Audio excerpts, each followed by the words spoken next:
Berikutnya kita akan membahas mengenai relational operator. Relational operator ini digunakan untuk membandingkan nilai dari operan yang pertama dengan operan yang kedua dan akan menghasilkan nilai true atau false dari statementnya dan operan yang kita bandingkan. False di sini itu berarti sama dengan 0 dalam bahasa C. Dan true sama artinya dengan nilai 1 dalam bahasa C. Sehingga kalau suatu waktu kita mau menentukan nilai atau mengcounter jumlah dari hasil pembandingan ini setelah dilakukan pembandingan beberapa kali, berapa jumlahnya atau beberapa aplikasi lainnya lah kita bisa gunakan juga. Nah, simbol-simbol yang akan digunakan dalam relational operator itu ada beberapa, seperti sama dengan, tanda seru sama dengan, seperti kita lihat pada slide. Ini pernah Anda lihat juga di dalam aplikasi-aplikasi lainnya, bahkan dalam pelajaran matematika juga ini ada. Contoh-contoh relational operator seperti kita lihat, kita bisa lihat bagaimana hasil dari operasi pembandingan ini bisa diberikan kepada sebuah variabel dan dilihat nilainya. Jika benar, berapa nilainya, dan jika salah, berapa nilainya. Lalu ada satu lagi operator yang khas, dan ini adalah operator dengan ternary, dari jenis ternary operator, yaitu conditional operator. Dia menggunakan tanda tanya dan tanda titik dua bersamaan. Ini digunakan untuk menggantikan pernyataan statement if else. Seperti di dalam contoh, diberikan pernyataan seperti if dalam kurung A lebih besar dari B. Jika iya, Z sama dengan A. Else, Z sama dengan B. Nah, pernyataan seperti itu dapat dipersingkat menjadi dengan conditional expression seperti berikut, di mana ekspresi pembandingan kita tempatkan di expression 1 pada sintaks yang Anda lihat, dan ekspresi kedua itu adalah pernyataan jika hasil pembandingannya itu benar, lalu disambung dengan titik 2, dan ekspresi ketiga itu adalah untuk pernyataannya jika salah. Apa yang kita lakukan jika pernyataannya salah. Nah, sehingga pada contoh yang tadi saya sebutkan, sintaks statement if else yang tadi itu dapat dirubah menjadi statement dengan conditional expression seperti berikut.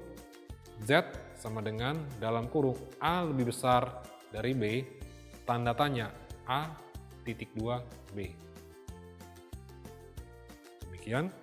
Nah, ini saya tunjukkan beberapa contoh dari conditional operator. Berikutnya kita akan bahas mengenai logical operator.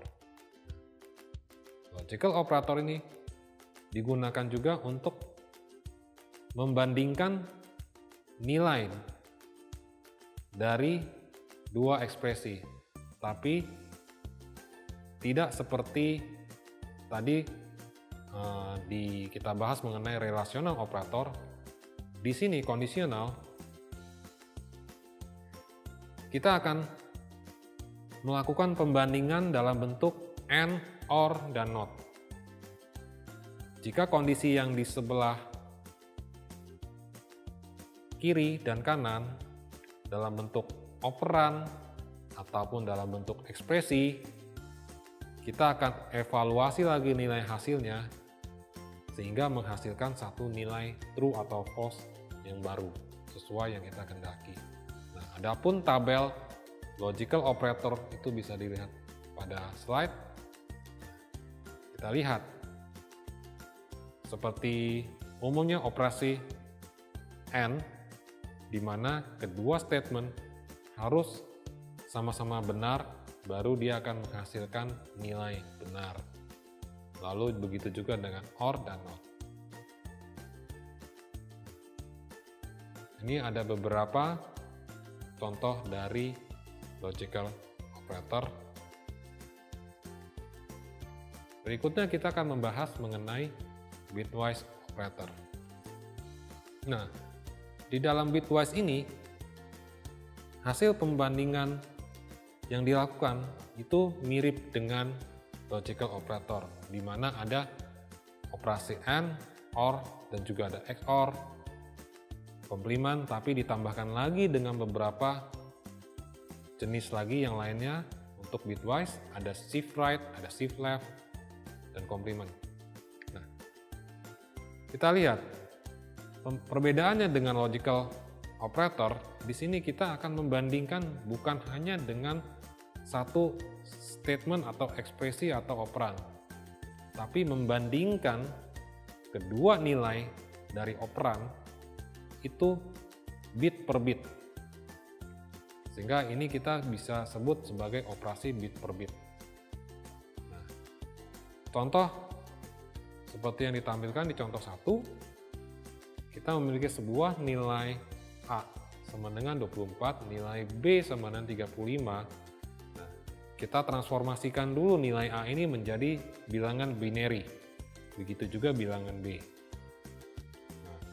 Hasil dari operasi bit, misalnya dengan operator AND, itu akan menghasilkan nilai 0, di mana operasi AND harus kedua statementnya itu sama-sama true atau 1, sehingga menghasilkan nilai 1. Nah, di contoh kita lihat semuanya tidak ada yang sama-sama bernilai true, sehingga ia akan menghasilkan desimal 0. Di mana semua bitnya juga 0. Jika menggunakan operasi OR, dia akan menghasilkan bilangan desimal 59 seperti pada contoh. Oke, kita bisa pelajari lagi untuk XOR di contoh yang kedua. Nah, operasi XOR ini juga sering digunakan untuk melakukan enkripsi pada program-program yang lebih bersifat teknis. Ini juga ada contoh berikutnya untuk bitwise operator. Demikian untuk jenis-jenis operan dan operator yang ada di dalam bahasa pemrograman C. Terima kasih.